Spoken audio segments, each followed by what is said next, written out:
प्राय जो आमे कहीचे जे जेमती ओल्ड एज पेंशन अच्छी विडो पेंशन अच्छी डिजेबिलिटी पेंशन अच्छी ये जहाँ भी पेंशन गुड़ाक अच्छी से पेंशन को आमे सबू को 3000 टंका करने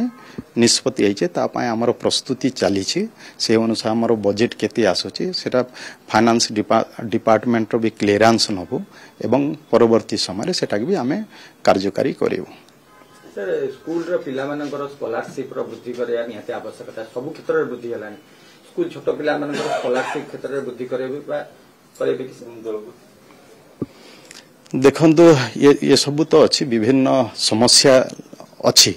परवर्ती समय रे आमे सब प्रकार विचार करी आम डिपार्टमेंट सहित आलोचना करी जहाँ जहाँ पदक्षेप नेबार अच्छे सेटा को आमे आगामी दिन रे नबो। ए स्कॉलरशिप ता बहुत दिन हला वृद्धि हेनी बहुत दिन हला दीर्घ 20 वर्ष हबो वृद्धि हेनी से देखु आम सरकार विचार करूछि ताको आमे परवर्ती समय रे आपन को जणाई देबो।